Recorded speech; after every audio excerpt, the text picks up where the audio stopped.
नमस्कार, आप देख रहे हैं चढ़ती कला टाइम टीवी। आपके साथ मैं हूं गौरव राजपूत। आने वाली 20 फरवरी को पंजाब विधानसभा चुनावों में मतदान होगा और 10 मार्च को 117 विधायक पंजाब विधानसभा में अपनी जगह बनाएंगे। लेकिन इस बीच तमाम पार्टियों के बड़े बड़े विधायक उम्मीदवारों के द्वारा जनता को बड़े बड़े वादे किए जाते हैं, सपने दिखाए जाते हैं, लेकिन चुनावों के बाद वो वादे आखिर कहीं धूमिल हो जाते हैं। लेकिन मेरे साथ इस वक्त पटियाला 2 की विधानसभा सीट से आजाद उम्मीदवार डॉक्टर सौरभ जैन मौजूद हैं, जो ना सिर्फ जनता के बीच पहले से ही एक्टिव रहते हैं, बल्कि अपनी जिम्मेदारी को जो कहीं ना कहीं विधायक बनने के बाद उन्हें काम करने हैं, वो काम वो कई वर्षों से पहले ही करते आ रहे हैं। डॉक्टर सौरभ जैन, सबसे पहले आपका स्वागत चढ़ती कला टाइम टीवी। आपका भी बहुत बहुत धन्यवाद सर। कैसे हैं? बिल्कुल। सौरभ सर, आप समाज सेवा में पहले से आप कहीं ना कहीं आगे रहते हैं। वर्धमान रसोई आपने शुरू की, जहां 10 रुपए में गरीब को खाना खिलाया जाता है। पिछले कई सालों से रसोई काम कर रही है। कहां से कहीं ना कहीं ऐसे आइडियाज आते हैं समाज सेवा के, जो तमाम आइडियाज हैं आपके, और अब आपने राजनीति में आने का कहीं ना कहीं फैसला लिया है, क्या कहेंगे उसे लेकर?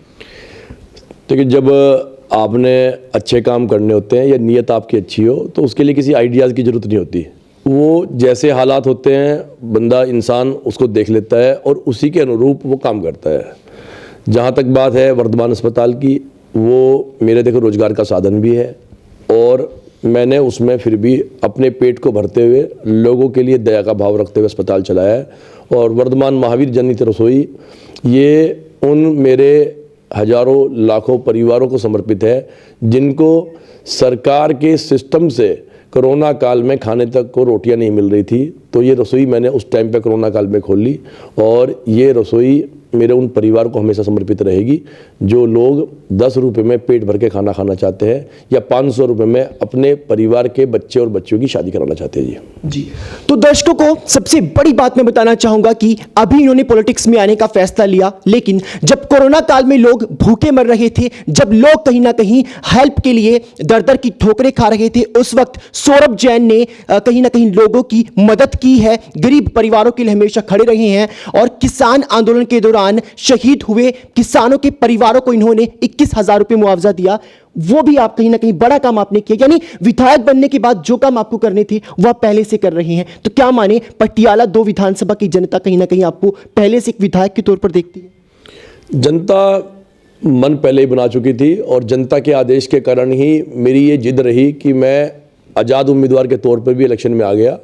और जनता का जो प्यार है, इस बार पटियाला इतिहास रचने जा रहा है। एक आज़ाद उम्मीदवार के तौर पर अपनी मेरी ये जनता, मेरा ये परिवार अपने इस बेटे को विधानसभा में भेजने वाली है सर। तो सौरभ जी, एक कहीं ना कहीं महत्वपूर्ण बात पंजाब को लेकर जो हमेशा सामने आती है, आरोप भी लगता है कि पंजाब नशे का गढ़ बन गया है। नशा कहीं ना कहीं युवाओं में काफी ज्यादा है, लेकिन एक पहल आपने की, गांव आप पहुंचे, मोहल्लों में आप लोग पहुंचे, और कहीं ना कहीं जो खिलाड़ी होते हैं, नए खिलाड़ी हैं, गरीब खिलाड़ी हैं, उनको आपने प्रोत्साहन दिया कि आप खेलिए, मैं आपको सपोर्ट करूंगा, फाइनेंशियली मैं आपको सपोर्ट करूंगा, ताकि जो यूथ है वो नशे से हटे, स्पोर्ट्स की तरफ जाए। उसे लेकर क्या कहेंगे? बहुत बुरी स्थिति है, ये आरोप नहीं है, सत्य है।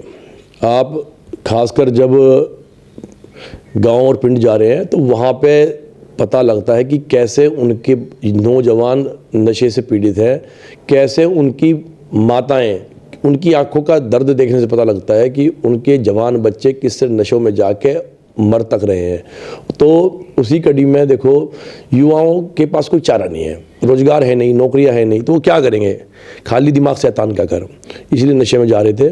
और मैंने बहुत कोशिश की कि हर जगह जाके, जहाँ जहाँ भी क्रिकेट टूर्नामेंट, क्योंकि मैं खुद भी क्रिकेटर रहा हूँ, और वॉलीबॉल, कबड्डी, जहाँ भी मेरे से जाया गया, उनको किट्टे देना या उनके क्रिकेट टूर्नामेंट स्पॉन्सर करना, वो मैं करता रहा।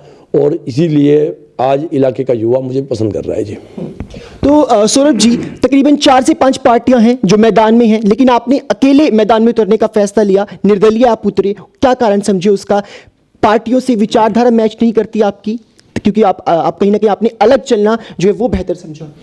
देखिए, ऐसा नहीं है, विचारधारा तो देखो सबको पता है। इन पार्टियों का सिस्टम तो एक है, जैसे मर्जी सरकारें बनाना। मैं भी चाहता था कि किसी पार्टी से चुनाव लड़ूं, टिकट मिले, क्योंकि बड़ी इस लोकतंत्र की मजबूरी है, यहाँ का सिस्टम थोड़ा सा ख़राब है कि लोग पार्टियों को देख के वोट डालते हैं, कैंडिडेटों को कम देखते हैं। इसलिए मैं भी चाह रहा था कि पार्टी से टिकटें लूँ, चुनाव लड़ूँ, लेकिन यहाँ पे टिकटें जो मिलती हैं पार्टियों से, या तो उनकी 5-7 साल नौकरियाँ करने के बाद मिलते हैं, उनको जनता की नौकरी से कोई मतलब नहीं है, वो चाहते हैं कि पार्टी की नौकरी करें, या जिसकी अटैची बड़ी होती है उसको टिकटें मिलती हैं।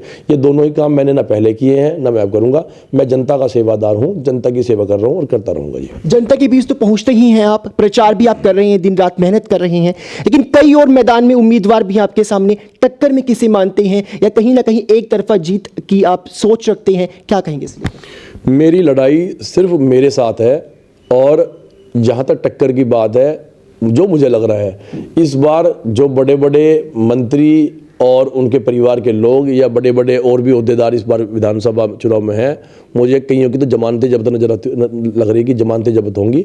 तो इस बार मेरी लड़ाई मेरे अपने काम से है, मेरा अपना अपना संघर्ष है, और जीत एक तरफा होने जा रही है इस बार जी। तो शुरुआत में मैंने जिक्र किया कि जब चुनाव होते हैं तब बड़े बड़े वादे भी होते हैं, लेकिन तमाम जो पार्टियां हैं बड़े बड़े स्टार प्रचारकों को बुला रही हैं। प्रधानमंत्री तक पंजाब में आएंगे, रैली भी उन्होंने की और इस बार भी उन्होंने आना है। तो आपको क्या लगता है, बड़े बड़े चेहरों को चुनाव मैदान में कहीं ना कहीं प्रचार के लिए उतारना पड़ता है पार्टियों को? क्या होता है, कहीं ना कहीं लोगों को आप कह सकते हैं कि मिसगाइड करने की एक सोच होती है इसके पीछे? नहीं, इसका एक सबसे बड़ा कारण तो एक है कि जितना मैं समझता हूँ कि जो बड़े बड़े स्टार प्रचारक आते हैं वो इसलिए आते हैं कि जो कैंडिडेट खुद चुनाव लड़ रहे हैं उनकी कोई वैल्यू ही नहीं है, उनकी ना कोई उनके इलाके में फेस वैल्यू है, वो अपने दम पे कुछ कर ही नहीं सकते, इसलिए बड़े बड़े प्रचारकों को आना पड़ता है। अगर कैंडिडेट में दम हो तो बड़े बड़े स्टार प्रचारकों की क्या ज़रूरत है? तो इनकी झूठ की दुकान इसलिए इनको चलानी पड़ती है क्योंकि कोई बड़ा चेहरा आएगा तो इनके बारे में बोल के जाएगा, शायद लोग प्रभावित हो जाएंगे। तो पंजाब में शिक्षा हो, विकास हो या हेल्थ केयर की बात हो, लगातार हो रही है, हर पार्टी वायदे भी कर रही है, लेकिन पटियाला 2 विधानसभा सीट में कौन कौन सी समस्याएं लोग आपको गिनवाते हैं जब आप लोगों के बीच पहुंचते हैं? अगर लिस्ट लेके बैठ जाएं तो सर 2 दिन हो जाएंगे। लोग इतने दुखी हैं। अगर मैं यहाँ अर्बन स्टेट में बैठा हूँ, अर्बन स्टेट की भी बात करें, अर्बन स्टेट जो कि एक पटियाला की पोस्ट कॉलोनीज में एक है, इसको आज तक भी दोगला व्यवहार इसके साथ किया गया है। यहाँ पे आज तक भी पीने के पानी की समस्या है, लोग पीने के पानी तक के लिए तरस रहे हैं। यहाँ पे कोई व्यवस्था नहीं है, कोई कैनाल वाटर सिस्टम नहीं है, कुछ नहीं है, और ऐसी हजारों समस्याएं जैसे और भी कहीं भी जगलते हैं। मैं अर्बन स्टेट की एक सिर्फ आपको पानी की समस्या बताइए, और बहुत समस्याएं हैं।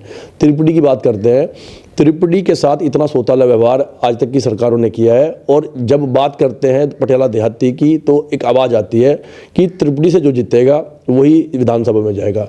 त्रिपुटी के लोग देखिए, रोजगार वहाँ पे चल रहा है, लेकिन वहाँ पे पार्किंग तक की सुविधाएं नहीं है।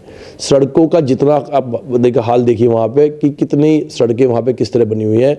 वहाँ पे अगर त्रिपुटी को ना बचाया गया, वहाँ पे पार्किंग और अलग से एक रास्ता निकाल के लोगों के आने जाने के लिए व्यवस्था ना बनाई गई, त्रिपुटी का भी हाल गुड़ मंडी जैसा हो जाना है, जहाँ पे एक समय में बहुत रोजगार था और आज त्रिपुटी पटियाला का एक हब बना हुआ है। लेकिन मुझे इसका भविष्य खतरे में नज़र आ रहा है कि वहाँ पे अगर हमने सिस्टम में ध्यान ना दिया तो त्रिपुटी के जो रोजगार है उसको कहीं आँच ना आ जाए।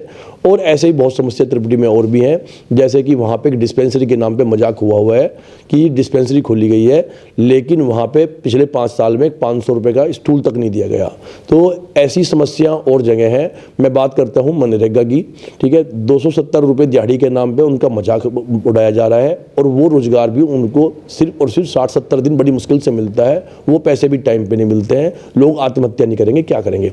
बात करते हैं क्लास 4 एम्प्लॉयज़ की, ठीक है, किस तरह से 7-7, 8-8 हज़ार रुपये में ये लोग ठेका मुलाजिम के रूप में काम कर रहे हैं, और 7-8 हज़ार रुपये में एक सीवरेज मैन किस तरह अपनी जान सीवर में जाके दे देता है। और इतने सालों से ये लोग पक्के नहीं हो रहे, क्या इनका सरकारों को नहीं दिखता? आज जब भी चुनाव सिर पे आते हैं बात कर देते हैं गरीब किसान दलित मजदूर भाई।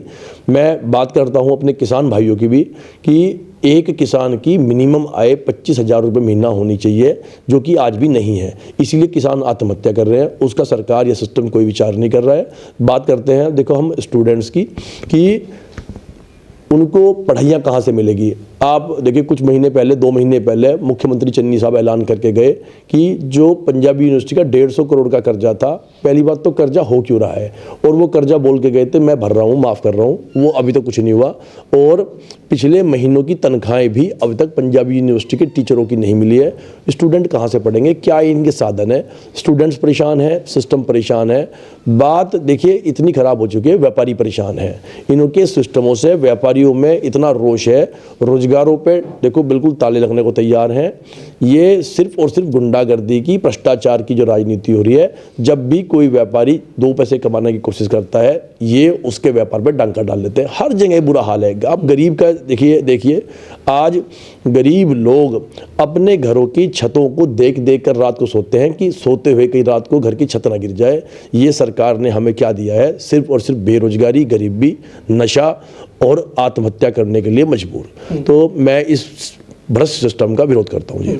तो पटियाला 2 की जनता से क्या कहेंगे, क्योंकि 20 फरवरी को जब जनता निकलेगी तो विधायक की किस्मत उस वोट के माध्यम से होगी, क्या अपील करेंगे लोगों से? मैं पटियाला को और अपने परिवार को एक ही विनती करूंगा हाथ जोड़ के कि इनके झूठे वायदों की दुकान देखकर आप वोट ना दें। ये अकाली पंजा झाड़ू सब एक ही थाली के चट्टे बट्टे हैं। और आप 20 फरवरी को पूरे पंजाब को मैं विनती करता हूं, कैंडिडेट के पिछले काम देख के, उसका पर्सनल व्यक्तित्व देख के, उसके विचार देख के, उसके काम देख के वोट दें, ना कि पार्टियों के सिंबल को देख के वोट दें। क्योंकि पार्टियों की ये गुंडागर्दी बंद होनी चाहिए, क्योंकि काम बंदों ने करना है, किसी पार्टी ने नहीं करना है। इसलिए मैं विनती करूंगा, इस बार आप पटियाला देहाती से गैस सिलेंडर पर मोहर लगाकर अपने इस बेटे सौरभ जैन को विधानसभा पहुंचाएं। तो ये है डॉक्टर सौरभ जैन, जो कि पटियाला 2 की विधानसभा सीट से निर्दलीय ही चुनावी मैदान में उतर गए हैं। और भले ही अब चुनावी मैदान में उतरे हों, लेकिन कई सालों से कई ऐसे काम करते आ रहे हैं जिसे समाज सेवा में अगर गिनवाया जाएगा तो लोग इन्हें बड़ा प्यार करते हैं। क्योंकि गरीब परिवार की जो लड़कियां होती हैं, उनकी शादी करवाने की बात हो 500 रुपए में, या रसोई चलाने की बात हो जहां 10 रुपए में गरीब का पेट भरा जाता है, कृषि आंदोलन के दौरान शहीद हुए किसानों को 21,000 रुपए मुआवजा देने की बात हो, या फिर कहीं ना कहीं जगह जगह पर जो फ्री मेडिकल कैंप लगाकर गरीब लोगों को मेडिकल सुविधाएं कहीं ना कहीं उपलब्ध करवाने की ये कोशिश करते हैं। और कोशिश यही रहती है कि किस प्रकार से उस हर एक गरीब तक पहुंचा जाए जिसे इनकी जरूरत हो। और इसीलिए आज ये पॉलिटिक्स में उतरे हैं, ताकि अपने इस समाज सेवा के दायरे को बढ़ाया जा सके और लोगों की सेवा की जा सके। मेरे सहयोगी संदीप रोहिला के साथ गौरव राजपूत, चढ़ती कला टाइम टीवी, पटियाला।